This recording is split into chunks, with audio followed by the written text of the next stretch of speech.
Hi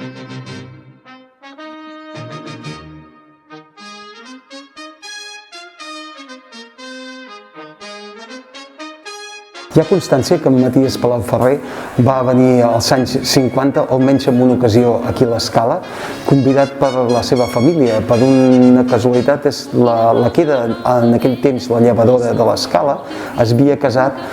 amb un senyor de Montblanc que era cosí llunyà d'en Maties. I per nosaltres ha de ser un honor haver pogut vincular aquesta temàtica sardanista amb el poble de l'Escala.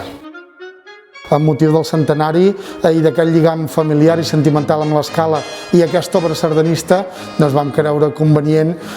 de poder il·lustrar el cartell de l'Aplec, dedicar una exposició i també fer la portada del llibre de l'Aplec amb una obra de Maties Palau-Ferrer per donar-lo a conèixer i d'aquesta manera contribuir a la difusió d'aquest personatge amb motiu d'aquest any Palau-Ferrer decretat per la Generalitat de Catalunya.